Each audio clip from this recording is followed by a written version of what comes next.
Bienvenidas, bienvenidos todos nuevamente. El día de hoy vamos a trabajar el género como construcción social, un acercamiento muy breve desde la antropología. Varias de las discusiones en torno al género han tenido que ver con este constante debate entre naturaleza y cultura, hasta dónde los seres humanos somos expresiones nada más de la pura biología y hasta dónde los seres humanos somos expresiones de nuestros sistemas culturales que nos rodean. Bien, este debate que ha sido permanente en la ciencia y en general en el mundo occidental ha pasado y ha sido parte también de las discusiones en torno a cómo pensamos el género. Y en ese sentido, durante muchos años, podríamos decir, quizá hasta mediados del siglo XX, había una clara diferenciación dicotómica entre naturaleza y cultura. Y buena parte de las actitudes que hoy llamamos actitudes de género y que en realidad pensamos que son actitudes dadas por la cultura, se pensaban hasta el siglo pasado que eran actitudes de corte biológico. Entonces se pensaba que las mujeres, a partir, por ejemplo, de ciertos hechos que podríamos llamarlos biológicos, como el hecho de parir, como el hecho de lactar, eran condiciones que tenían que ver únicamente con la lactancia y que eso significaba que las mujeres estuvieran enlazadas o determinadas para cumplir ciertos roles que tenían algún significado con el cuidado principalmente de los hijos, de las hijas. Y también asociado a esto estaba el término, la visión de ciertas visiones patriarcales de la ciencia occidental que fueron muy fuertes durante el siglo XVIII, XIX y XX, que suponían la inferioridad, por ejemplo, de las mujeres en torno a nuestras actitudes cognoscitivas. Y se suponía que las mujeres tenían mayor capacidad de susceptibilidad, que eran más emotivas, ¿no? Esas ideas, hoy las miramos como ideas, se pensaban como condiciones naturales, que eran producto de la pura naturaleza y por ende que venían en el ADN, que eran una condición innata con la que las personas nacíamos. Esa visión biológica de la división de género o de los roles que cumplíamos socialmente se miró así, tal cual, hasta el siglo pasado, hasta que los estudios que han sido provocados desde distintas vertientes, tanto desde el feminismo como desde la filosofía feminista, desde los estudios de la biología, la antropología, la sociología, la política, van debatiendo estas visiones que parecían inmutables. Simone de Beauvoir, una de las filósofas más importantes del siglo XX, plantea una idea que además ella ya la había venido recuperando de estudios precedentes. Nos dice, la mujer no nace, sino que llega a serlo. Y eso significa que apartaba la noción de lo innato del género para pasar a pensar en una noción más de corte cultural, es decir, una noción que se construía en el entorno social en el que la persona se desarrollaba. Por ende, el rol de género era una condición, más allá de la biología, un rol adquirido, algo que se aprendía y que estaba abastecido de normas sociales colectivamente compartidas. Más tarde, los estudios de género a lo largo del siglo XX y XXI nos han ido mostrando que no solamente que no solamente se puede leer, digamos, la diferencia de género entre hombres y mujeres a partir de la cultura, sino también a través de las nociones de política, a través de las nociones de poder. Nos han ido mostrando los estudios de género y por supuesto el grupo feminista, los distintos feminismos que existen, cómo las diferencias sexuales que hoy podemos vislumbrar en varios espacios, como los lugares de trabajo, como las actividades de cuidado, como los accesos a salud, educación y demás, que todavía los vivimos en pleno siglo XXI, son en realidad producto de nociones de poder que implementan una lógica de desigualdad entre hombres y mujeres y que permite que las mujeres estén en una posición de subordinación frente a las nociones sociales construidas para los hombres. ¿Esto qué quiere decir? que usualmente pensamos que las actividades o los roles sociales que cumplen las mujeres son menos valiosos que los que cumplen los varones. Y en ese sentido, bajo esta lógica dicotómica propia del mundo occidental, también se han construido sistemas de valorizaciones y también otras dicotomías que se enlazan con el tema del género y la sexualidad. Por ejemplo, el tema de lo público versus lo privado, que es una dicotomía que también se inventa el mundo occidental y supravalora el mundo de lo público e inferioriza el mundo de lo privado, y a las mujeres las dejan dentro de las actividades del mundo de lo privado y a los hombres lo pone en los estamentos públicos, ¿no? Ese, por ejemplo, es una muestra de cómo las diferencias sexuales terminan siendo asimiladas política y culturalmente por la sociedad occidental, lo cual nos muestra algo importantísimo. Resulta que la diferenciación entre hombres y mujeres, más allá de la biología, en realidad es una lectura social que se aprende, que se reproduce, que se pone en juego, a veces de manera inconsciente, otras veces de manera consciente, pero que en este tipo de reproducción de las nociones y normas sociales es en donde llevamos estas relaciones de desigualdad que a veces logramos dimensionar en nuestra vida cotidiana. La antropología, como una de las disciplinas también del mundo occidental, y recordemos que la antropología tiene un claro bagaje colonial, tuvo sus propios cuestionamientos durante el siglo XX y varios fueron los aportes desde distintas ramas de la antropología que ayudaron a dimensionar este nuevo recorte respecto al género. Ya no estábamos hablando de biología, ahora estamos hablando de sociedad, estamos hablando de cultura. Y quizá una de las nociones más importantes que nos presenta la antropología es que la cultura como sistema de ideas, como sistema de valores, de creencias, es la que expresa la diferencia entre varones y mujeres. Con esto nos desapegamos de la noción de la biología. No son los órganos sexuales reproductivos los que nos marcan la diferencia entre hombres y mujeres, sino son las expresiones culturales las que marcan dichas diferencias. Un segundo aporte que nos da la antropología tiene que ver con las comparaciones transculturales de los papeles de los varones y las mujeres. Recordemos que la ciencia occidental ha solido plantear verdades supuestamente universales a partir de la mirada occidental, blanca, patriarcal, colonial, eurocéntrica. Pero cuando empiezan a hacer los estudios, los diferentes investigadores e investigadoras, en otros sistemas culturales se dan cuenta que en esta comparación entre el mundo occidental y otros sistemas culturales, los papeles que rigen a hombres y mujeres son distintos, son variables, lo cual nos muestra que el género y los roles de género no están dados de una manera estricta e igual para todas las culturas, sino que son flexibles, que se pueden cambiar y que van a variar dependiendo de los sistemas culturales en donde se pongan en juego.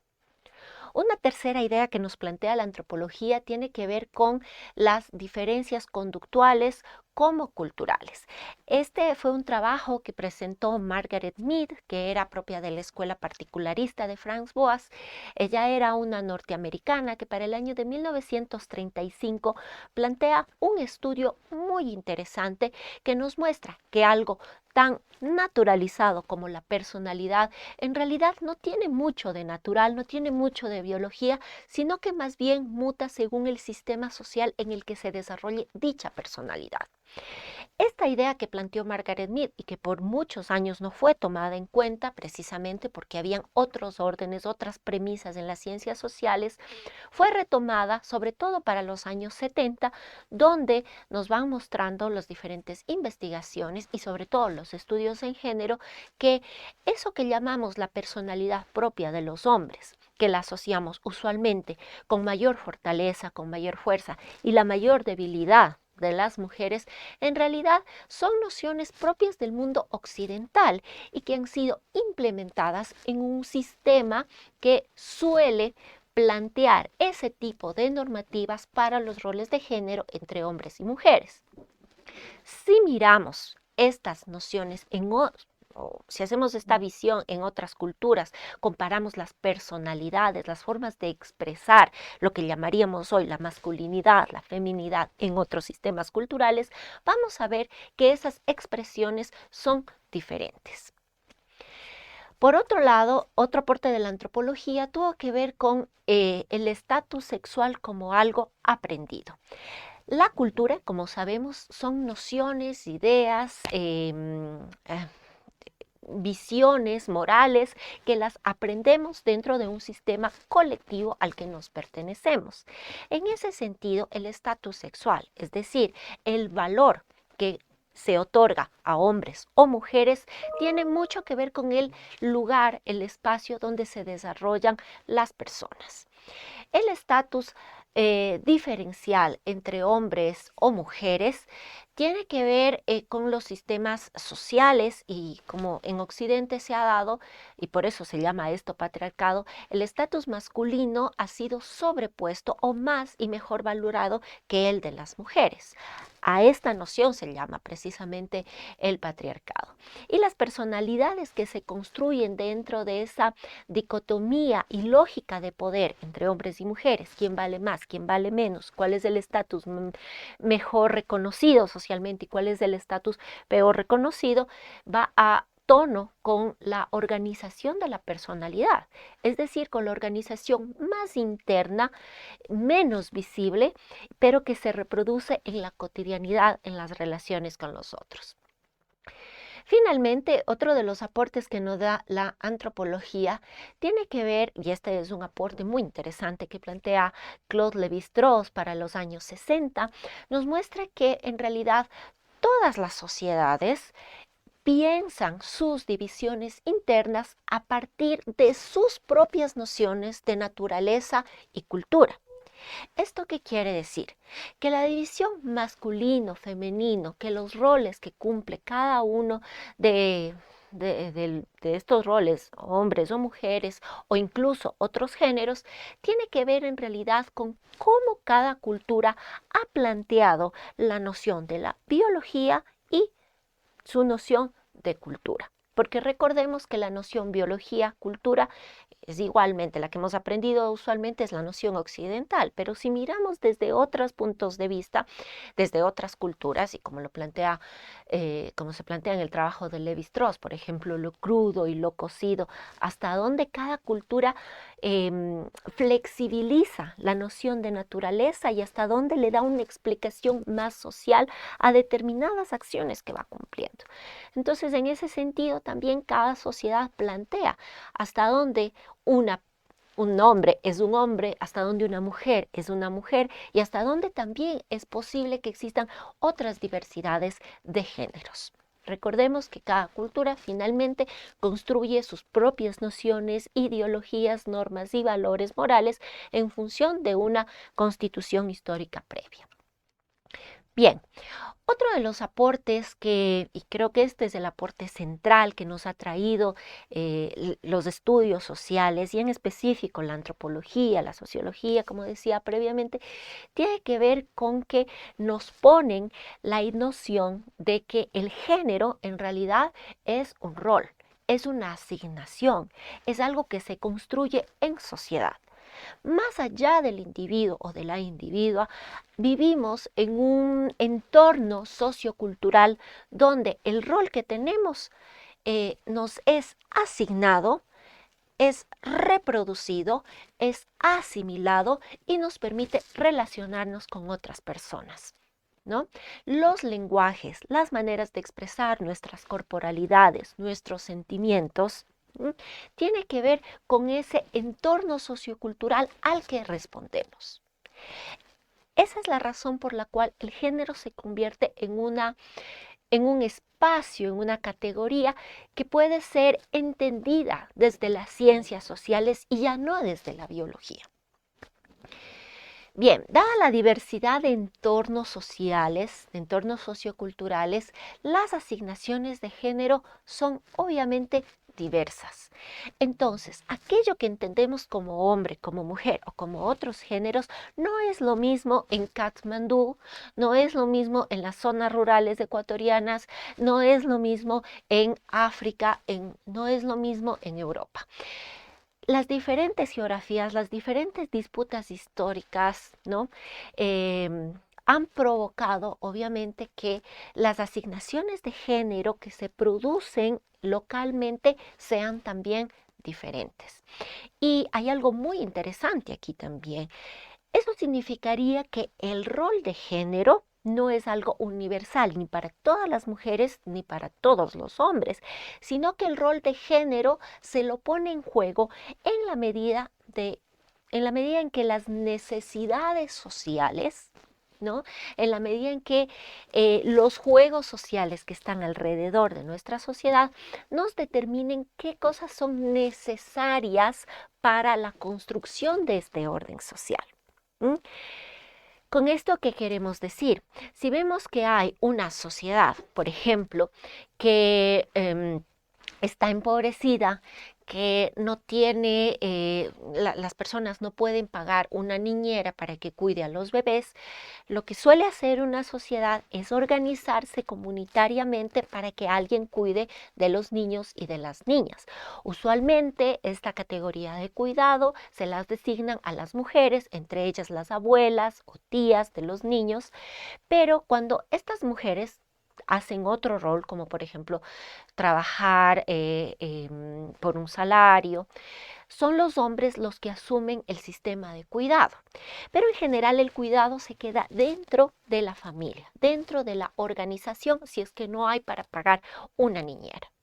Entonces miren cómo en este caso el rol masculino del cuidado también se pone en negociación cuando se trata de cubrir una necesidad social. Los roles sociales se construyen según las necesidades de la organización.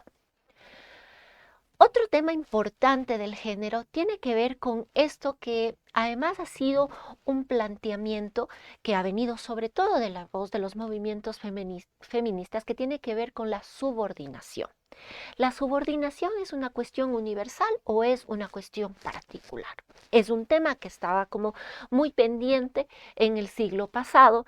y los diferentes estudios sobre género nos van mostrando que en realidad esa subordinación que logramos ver en varios sistemas culturales, en realidad es consecuencia de la organización de las relaciones mismas de género, ¿no?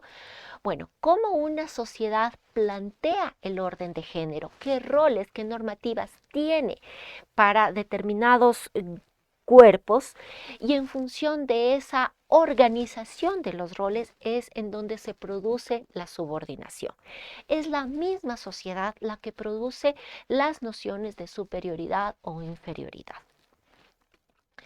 Bien, en ese sentido, el género es, como les decía previamente, un elemento para ser analizado desde la ciencia, desde el campo social, por supuesto, porque precisamente se convierte en un análisis de la organización social, del estatus, del orden simbólico que tiene el género, de los significados que tiene el género en un determinado espacio, en una determinada comunidad, ¿no?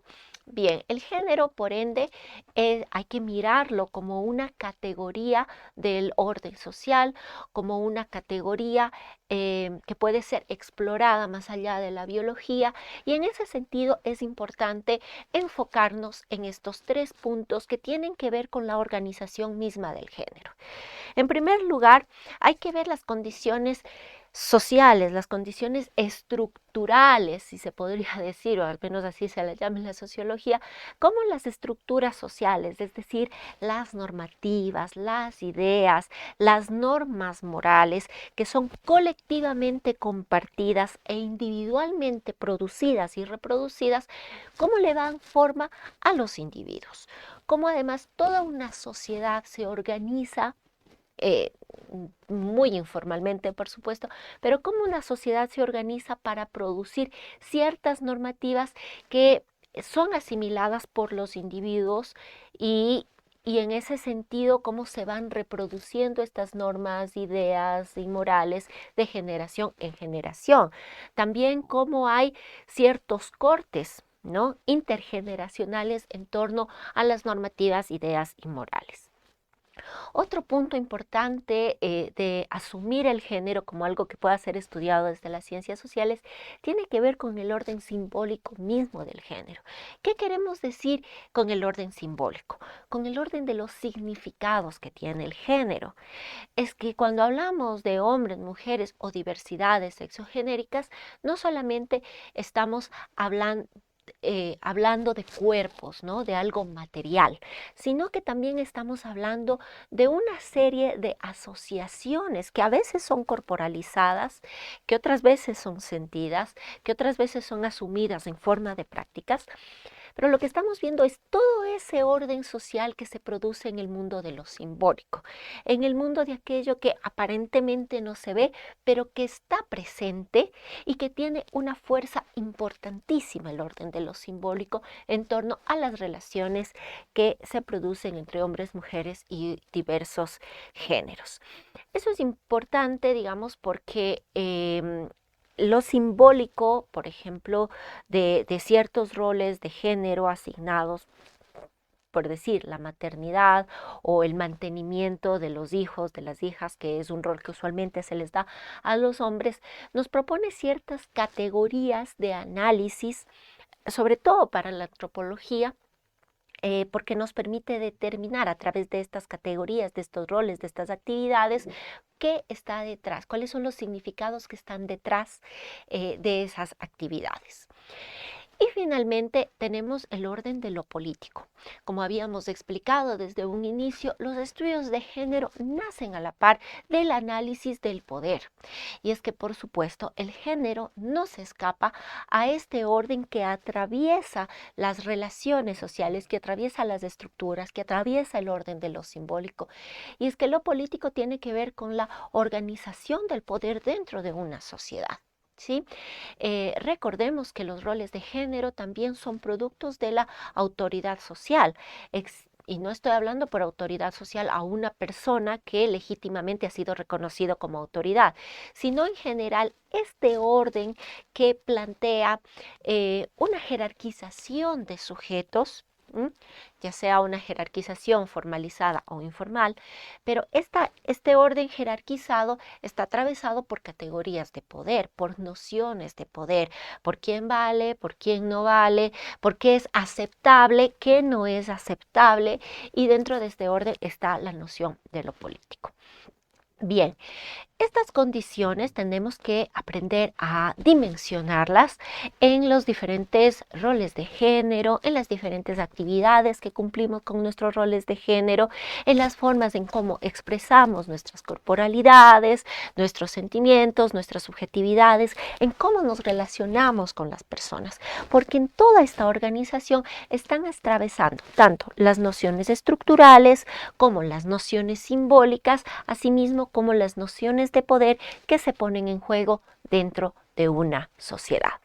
De ahí que, como nunca, podríamos decir que la importancia que llega a tener el género para la antropología es muy interesante, ¿no? Porque básicamente nos abre todo un campo a la antropología para analizar cómo se va organizando, determinando, planteando el orden cultural en relación al género.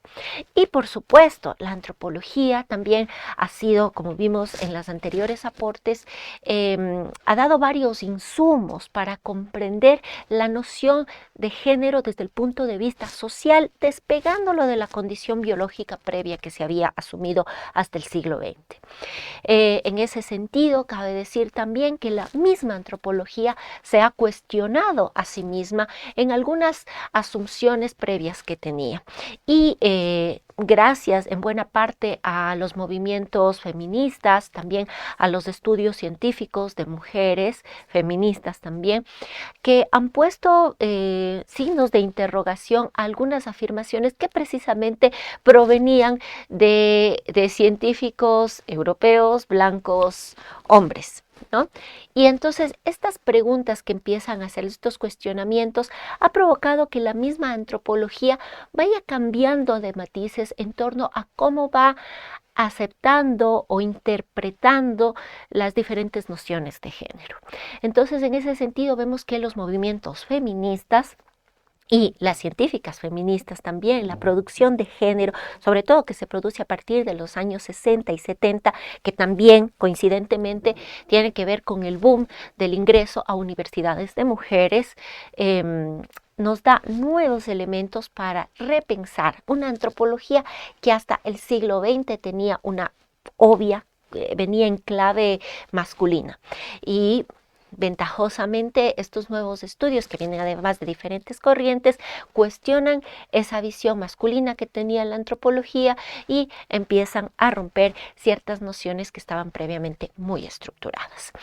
Esto es lo interesante del aporte que ha tenido también los movimientos feministas para la antropología y que la antropología nos ha dado para entender las nociones de género como una producción social. Nos vemos en la próxima entrega.